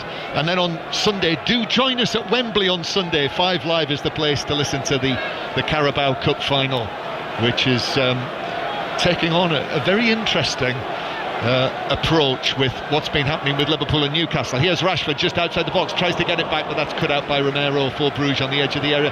Played back forward by McGinn. Rashford battling for it. It's worked away towards the halfway line where Villa take up possession again. Chalk and cheese it's been, first half to second half.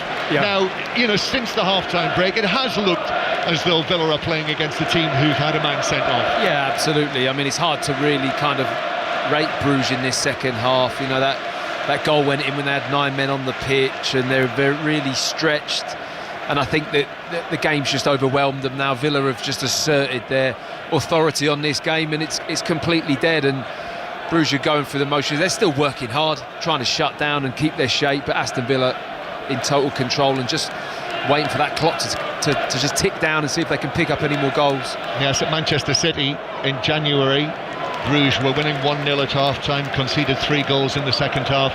Here 0-0 at half-time, and they've conceded 3 goals in the second half. Villa scored those 3 goals in the space of 11 minutes, and here they are now looking for a fourth, just to put a gloss on it. It's Rashford into the penalty area, Ramsey from the angle, but defender was in there, Romero. Mignolet came out, and in the end off the defender and behind for a corner to Villa. Every now and then it just speeds up when Marcus Rashford gets the ball.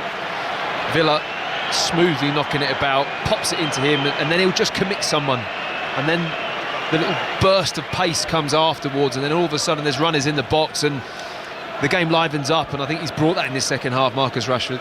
Villa take the corner short, finds its way back to Ian Maatsen, scorer of his first Villa goal here tonight. That made it 2-0 either in between the 2 Asensio goals, and now Ramsey crossing from the left hand side.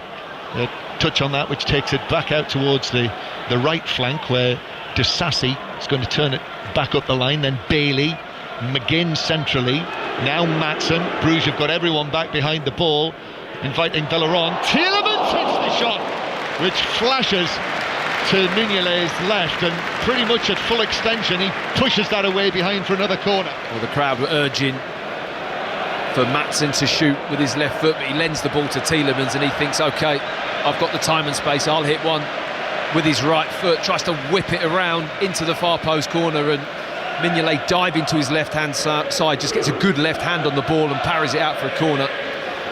Corner to Villa, and songs of celebration ringing out from the Holt end as Villa take this corner from the right. McGinn's ball into the box, a little glance, and then it takes a double deflection at the far post and bounces up for Mignolet to step forward and grab it ahead of Disasi, who was the Villa player who was furthest forward in there. And here he is now. He's a changed man, Matt. Axel Disasi, now the French international. Rashford shimmy from him, that was blocked away, and then a foul by Asensio in centre field, and a free kick to Brugge halfway inside their own half for that challenge on Gustav Nielsen. I think that's the interesting point that you make there, John, about the signings that Villa have made as well, in terms of players that might not have been having a great time at clubs and have come here and actually started to enjoy football and enjoy the environment. Now, you have to credit Unai Emery with that, getting people involved, making them feel good. Sometimes you're in a place and it's just not happening. Oh, Van Aken has won the ball back from Tielemans just outside the penalty area and then rolls it through, and it rolls harmlessly behind for a goal kick.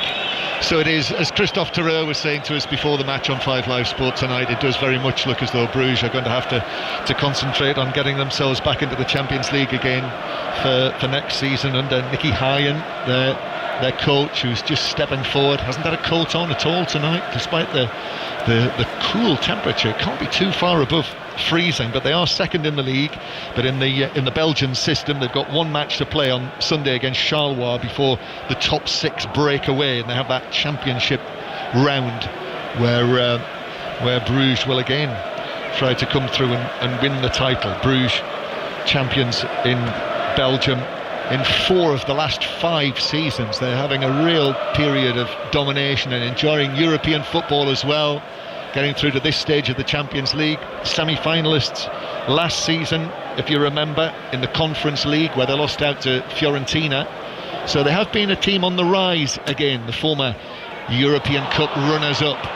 Here's Van Aken, who's been a really important part of this. De Kuyper now on the left with CK, one of the substitutes, after Solis. They've made the 5 changes now, haven't they, Bruges? Yep.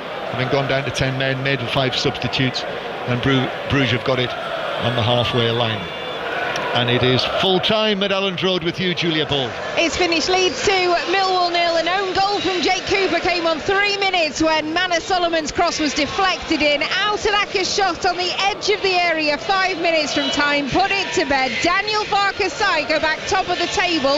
The 2 points clear of Sheffield United. It's finished Leeds 2, Millwall 0. So Leeds back in the winners' circle after their defeat at Portsmouth on Sunday. They've not lost at home in the league since September, Leeds United. Now, is there any further news on the Madrid derby?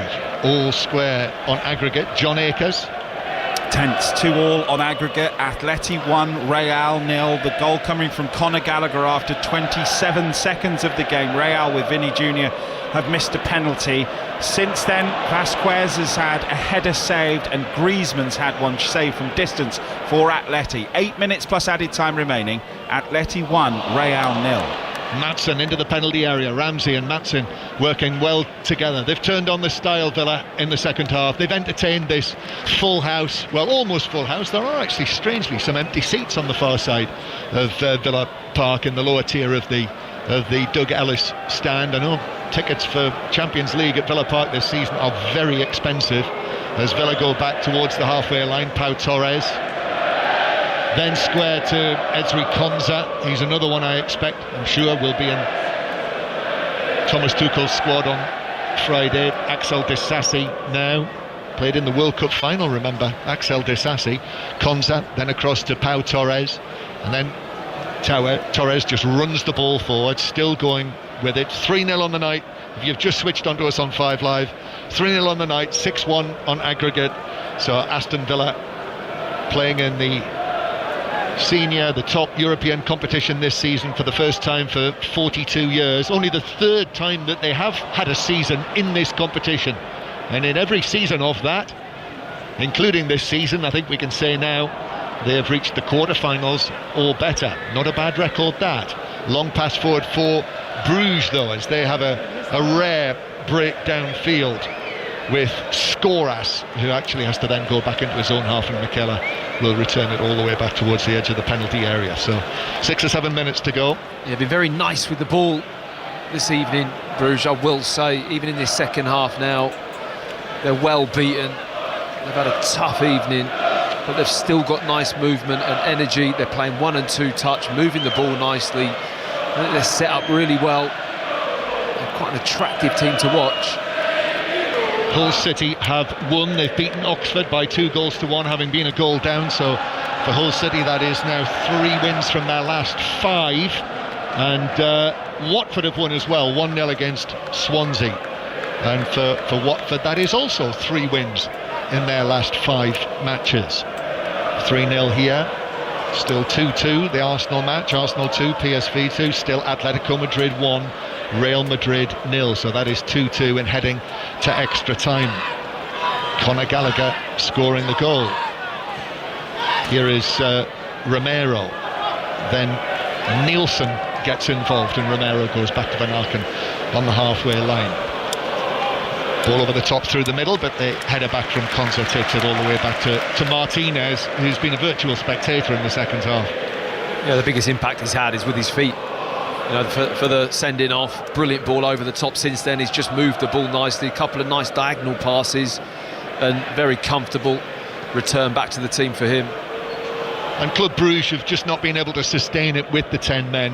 That, plus the changes that Unai Emery made, he's been, throughout his career now, something of a master, hasn't he, when it comes to European competitions, very often with teams punching above their weight, as Konsa drops a ball down there into the Brugge right-back position. Maatsen runs onto that.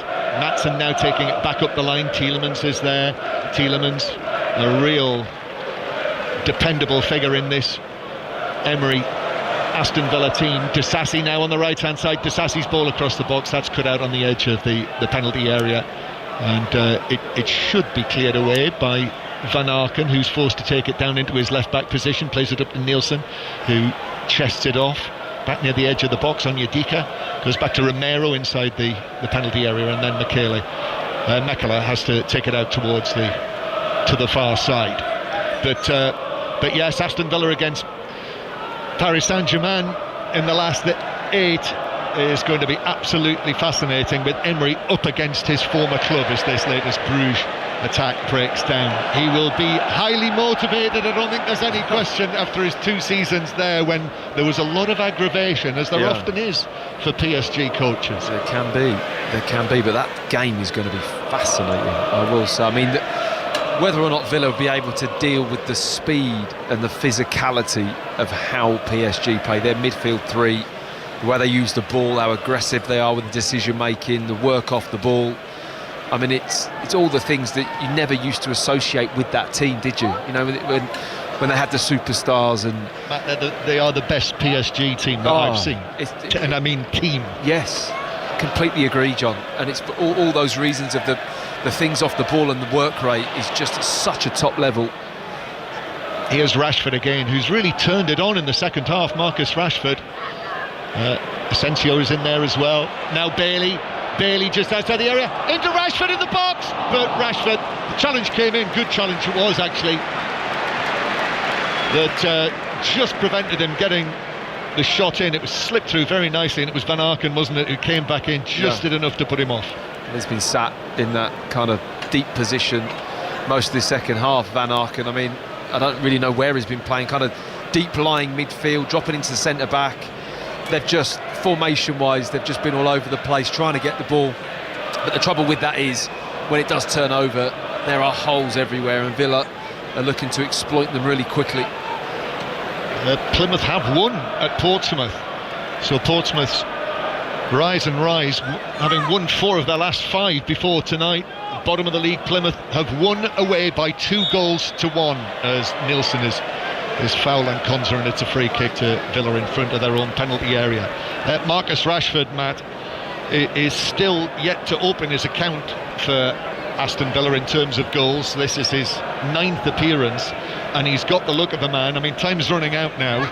We are in the 88th minute of the match, but it's there for him tonight if he can just take advantage. I mean, he's had that purpose about him, hasn't he? I will say, but you know, with that in mind, John, the sheer fact that he kind of got his head up and found Asensio for an opportunity where he really could have had a go at goal, just again speaks volumes that he's thinking about what the best thing is for the team.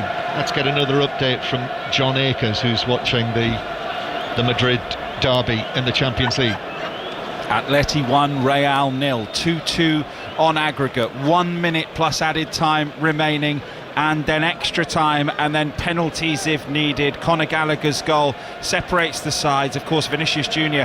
has missed a penalty as well. Brahim Diaz, who scored the winner in the first leg for Real, is on. It's Atleti 1, Real 0. 3-0 to Aston Villa here. So a quarter-final against Paris Saint-Germain. Luis Enrique against Unai Emery. Villa's first quarter-final since they took on Juventus, lost out to Juventus in the quarter-final of 1983 when Villa were the defending European champions. They lost 2-1 here to Juventus when Paolo Rossi scored in the first minute. Gordon Cowans equalised, and then Zbigniew Boniek, one of the best players of the time, scored the winning goal in the first leg. And in the second leg, when Juventus won 3-1 in Turin, that featured 2 goals from Platini and 1 from Tardelli. That was the standard of opponent that Aston Villa team were up against that Juventus side. Second mention of Michel Platini tonight. Yeah, he's been spoken about a lot, hasn't he? Yes, and his birthday. Yeah, well, the same birthday as the Prince of Wales. no, well remembered. Yeah. Aston Villa 3, Bruges 0. Nicky Hyen standing down there, always very quiet on the bench behind him. The adventure coming to an end for the Belgian champions. But Villa trying to get a fourth goal on the edge of the box, but that's taken away. And CK is then dispossessed, comes back into the box where De Kuyper hits a long pass, but the way that they were coming off in the first half, Maatsen just moves across and chests that down, and Villa have it again. 1 or 2 are beginning to move now towards the exits, but I can't see many gaps in the Holt end to our right. And I can understand that. And Unai Emery has just come across there and shaken hands with Nicky Hyen, because I think he knows that there'll be quite a scene here when the final whistle goes, and that confirms that Aston Villa are through to the quarter-finals of the Champions League. And Unai Emery looks very different now to how he did at the end of the first half when it was 0-0. It's all smiles now, and he's turning and he's clapping to the Villa fans down in front of us. What a tie they have to look forward to, these Aston Villa supporters. After all of these decades without Champions League football, now a quarter-final against Paris Saint-Germain. The second leg will be here in Birmingham, here at Villa Park. That really is something to look forward to. Absolutely, and they deserve it. You know, the way they've gone about this campaign in the Champions League. I mean, this is a very convincing win over Club Brugge, but Villa are in a really good spot with players in the team now that understand and have experienced this level of European football, and they're going to have an impact on this tournament. You feel Asensio coming off the bench tonight having an impact, the likes of Rashford, you know, they're in a good spot in that sense. And PSG, while they're getting all the noise and all the plaudits at the moment, that's going to be a difficult time for them, and it's going to be really nicely matched. Well, Villa are celebrating, man. Yep. They're setting off more fireworks, and why not? They've reached the quarter-finals of this competition for the first time since 1983, and the Holt end gives it the full ovation down there as the Villa players go towards them, and they can enjoy this moment together. Aston Villa 3-0 winners with those goals, the 2 goals from Asensio and 1 from Ian Maatsen in the second half. 6-1 on aggregate. Bruges, who were down to 10 men in the first half, and in the end it was very straightforward, and Villa can look forward to that big tie now next month. Big game against Paris Saint-Germain to come. 2 big games against Paris Saint-Germain to come in the quarter-finals of the Champions League for Aston Villa. We'll be reflecting on that 3-0 win on the night, 6-1 win on aggregate for Villa against Club Brugge between now and 10:30 here on 5 Live Sport.